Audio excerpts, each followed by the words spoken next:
Halo, selamat sore menjelang malam untuk kawan-kawan semua dimanapun kalian berada. Terima kasih telah mampir kembali di channel saya. Di kesempatan kali ini saya akan membuat video.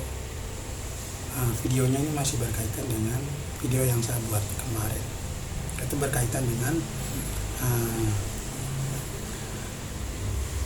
kawan Iqbal atau saudara Iqbal yang saat ini dia sedang dikriminalisasi, bahkan diancam oleh pemuda-pemuda yang kemarin saya sebutkan sebagai pemuda Nusantara atau masyarakat Nusantara, beserta dengan aparat kepolisian dan pihak keamanan TNI Polri di Kota Jayapura. Jadi tadi baru saja saya pantau di media itu, beliau kawan Iqbal itu sedang dalam fase dikriminalisasi seperti itu. Oleh karena itu saya membuat video ini sebagai upaya saya untuk melanjutkan klip video yang saya buat kemarin. Nah, seperti itu. Nah, untuk itu saya akan menuju ke Instagram untuk mencari sampel-sampel video yang sempat saya temukan di sana.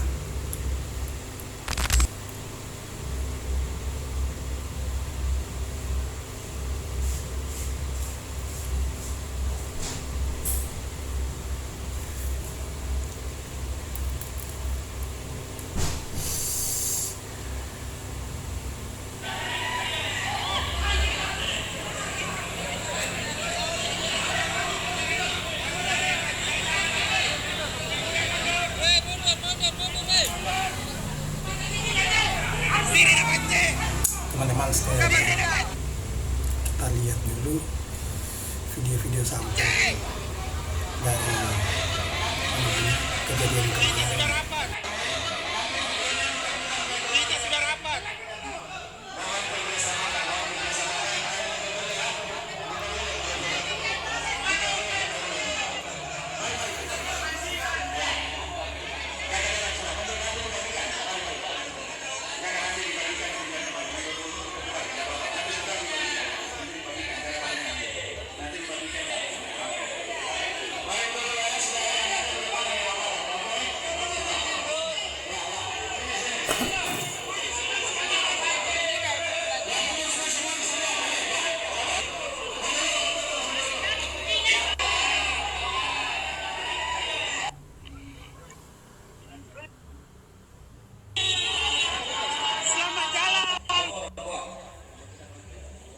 Dia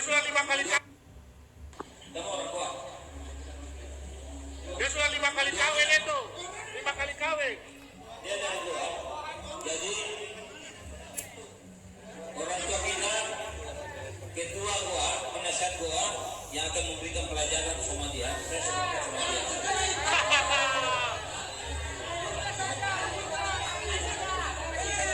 Lima jari, oke dia.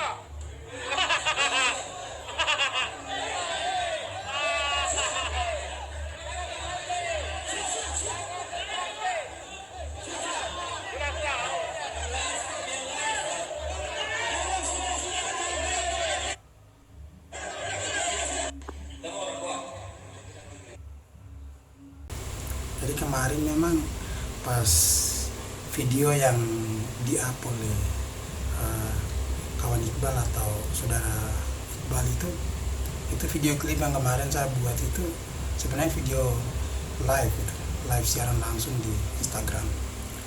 Waktu tanggal, kalau tidak salah tanggal 28 itu sempat terjadi ricuhan. Yes. Nah, dalam situasi itu atau hari itu tepatnya dia live. Tidak lama berselang, kemungkinan lepas 1 hari atau 2 hari, dia akhirnya ditangkap, dikriminalisasi oleh oknum-oknum tertentu, dibantu lagi oleh aparat sipil negara, anjing-anjing hitam. ada di Kabupaten Jayapura, di Tanah Tabi.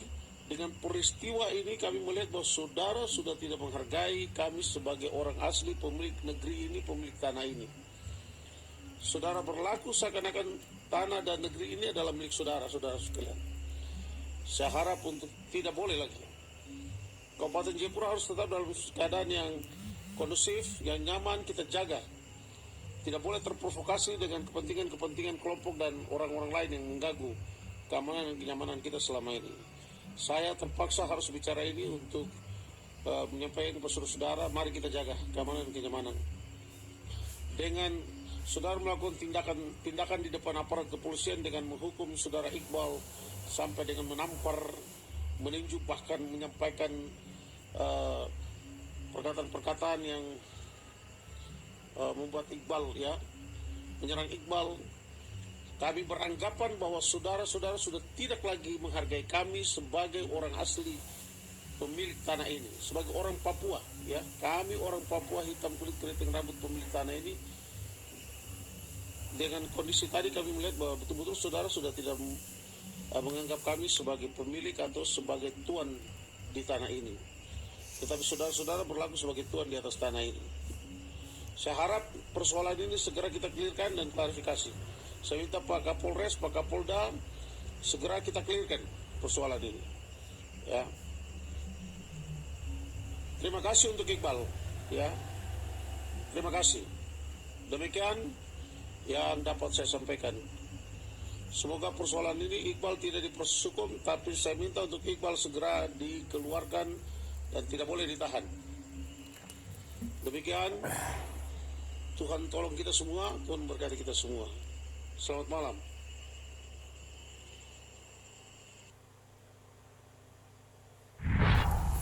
Ya, itu kawan-kawan, itu tadi kita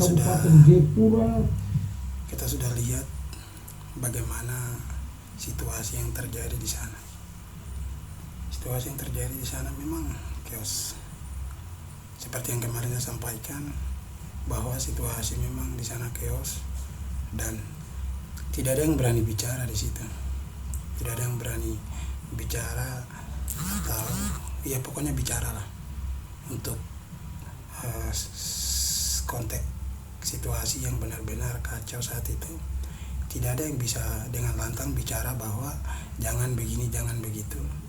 Itu tidak ada, kita lihat. Bahkan ratusan jiwa manusia yang bukan ratusan ribu tapi sudah jutaan orang yang ada di Papua itu mereka diam, bahkan semua ada di dalam situasi yang memang kocar-kacir saat itu. Jadi di sini yang pesan yang ingin saya sampaikan di sini masih berangkat daripada yang saya sampaikan kemarin, bahwa kita sebagai manusia memang kita harus tetap berpegang teguh pada nilai-nilai moral yang ada. Adab itu dipakai, sopan santun itu dipakai ketika kita pergi ke tempat manapun. Kita harus pakai, kita fungsikan itu. Yang tadi kita lihat video yang klip-klip ada 2 itu memang salah satu tindakan bagian dari kriminalisasi orang-orang yang mengatasnamakan mereka pemuda Nusantara atau masyarakat Nusantara. Tindakan mereka itu mengkriminalisasi orang-orang yang dengan lantang bicara tentang hal yang baik dan benar. Salah satunya kawan Iqbal atau saudara Iqbal. Dia adalah salah satu pemuda yang memang dengan berani dia bicara bahwa situasi yang terjadi saat ini kita harus diam. Kita jangan cepat terprovokasi dengan situasional yang ada. Kita harus tetap tenang. Kalau kita merasa terganggu mendingan kita menyingkir. Kita cari tempat aman dulu. Itu yang narasi ini yang disampaikan oleh kawan Iqbal atau saudara Iqbal di klip video yang pertama saya sudah upload itu. Nanti coba kawan-kawan cek aja. Dia sempat sampaikan begitu. Dan saya sendiri secara pribadi saya sepakati itu. Memang kita ada di satu tempat, kalau situasi itu chaos, kita merasa tidak nyaman, ya kita yang menyingkir. Jangan kita memaju melakukan perlawanan, kecuali orang itu menyerang kita secara brutal. Nah, baru kita melakukan perlawanan, kita up. Itu baru pas menurut saya. Nah, itu soal yang pertama. Yang kedua, kita lihat dalam konteks ini memang tindakan-tindakan yang tadi ini tindakan yang memang kriminalisasi, membungkam orang-orang yang berani berbicara tentang hal-hal yang mengandung nilai kebaikan dan kebenaran untuk menciptakan keharmonisan. Orang-orang yang punya keberanian semacam ini dipatahkan oleh orang-orang tertentu yang memang mereka punya watak begitu, atau mereka di-brief oleh pemangku-pemangku kebijakan yang ada di sana untuk mengganggu stabilitas yang ada di dalam lingkup kehidupan masyarakat, khususnya ya di Papua. Itu yang saya pahami soal yang kedua atau poin yang kedua. Terus poin yang ketiga yang pengen saya bicarakan ini, memang kita harus tarik konteks ini naik ke lingkup yang lebih besar, bahwa memang saya banyak lihat di media bahwa di rezim Jokowi, kepemimpinan pemerintahan Jokowi itu memang kita kalau baca banyak literatur, kita lihat di media sosial itu memang banyak media-media yang mempersoalkan tentang indeks demokrasi kita, kebebasan berpendapat, kebebasan berekspresi yang makin hari makin menurun. Banyak orang memuji-muji Pak Jokowi, bilang bahwa Pak Jokowi itu orang yang masyarakat, orang yang humanis, orang yang bla bla bla bla, segala macam definisi itu mereka definisikan Pak Jokowi sesuai dengan mereka punya perasaan atau sesuai dengan mereka punya kesan. Oke, fine. Tetapi kita lihat dalam kenyataan kehidupan kita bahwa kehidupan kita ini dipengaruhi oleh keputusan-keputusan politik, dipengaruhi oleh kebijakan-kebijakan politik, dipengaruhi oleh pemimpin-pemimpin yang duduk di dalam sistem birokrasi pemerintahan. Maka hal semacam ini perlu untuk kita tarik juga masuk ke dalam lingkup birokrasi pemerintahan, untuk kita bicara bahwa kebebasan berekspresi, kebebasan untuk mengucapkan sesuatu sesuai dengan konteks yang ada, itu sebenarnya harus dijamin, bahkan dilindungi oleh aparatus sipil negara. Tidak boleh sampai diintimidasi. Tadi di klip yang satu kita lihat yang di situ ada orang kerumunan. Bayangkan di situ ada petugas keamanan, ada polisi, ada tentara di belakang sana. Tapi apakah mereka menangani itu? Tidak, terjadi pembiaran di situ. Mereka biarkan. Nah, terjadi pembiaran ini yang mesti kita curigai. Ada apa? Ada skenario apa yang dimainkan oleh pihak-pihak yang bersangkutan, terutama birokrasi, elit-elit yang ada di dalam birokrasi pemerintah. Ini patut dipertanyakan. Jadi maksud saya begini, kawan-kawan yang sedang menonton, maksud saya begini, dari persoalan-persoalan kecil yang kita hadapi dalam lingkup kita, bahkan di tetangga kita, bahkan yang terjadi secara nasional, itu salah satu kerangka berpikir yang kita pakai, kita pretel itu, kita lihat dari motif yang mendasar akar persoalan itu, lalu kita tarik itu sampai ke atas. Kita lihat ini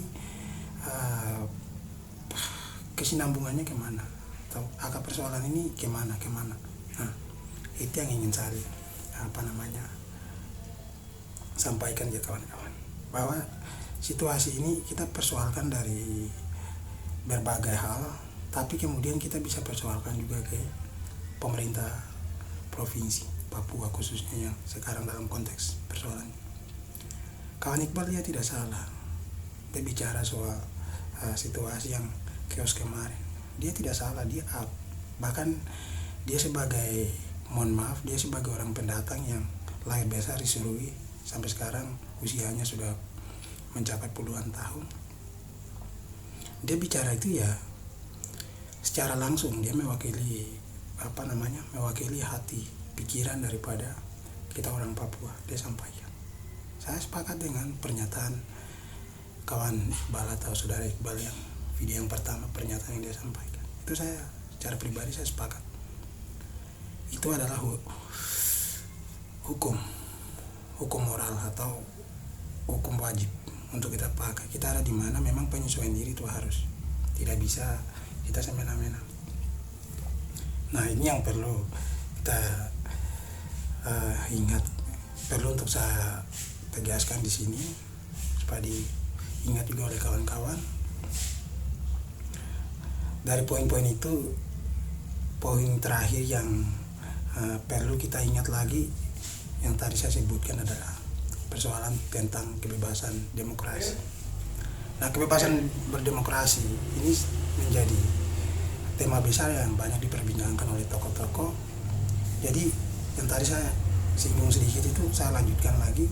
Tema ini memang penting untuk kita bicarakan dalam setiap situasi yang terjadi. Kalau situasi itu terjadi konflik, lalu aparat keamanan mereka tidak berpartisipasi secara efektif, secara profesional sesuai dengan undang-undang yang ada, berarti mereka melanggar. Dan itu yang pertama. Yang kedua, kalau mereka juga tidak bertindak untuk mengevakuasi atau situasi yang baik saat itu, mendamaikan atau menenangkan situasi, kalau mereka membiarkan berarti itu terjadi pembiaran. Mereka salah di situ. Nah, ini yang perlu sekali saya tegaskan, bahwa dalam klip video itu kentara sekali kita lihat bahwa terjadi pembiaran terhadap kawan Iqbal atau saudara Iqbal dia.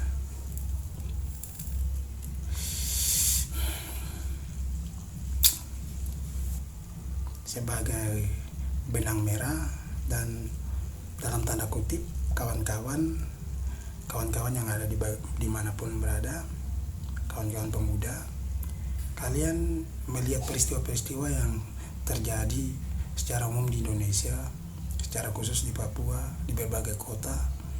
Setiap pemuda-pemuda yang bicara dengan lantang, mereka seringkali dikriminalisasi, diintimidasi, bahkan mereka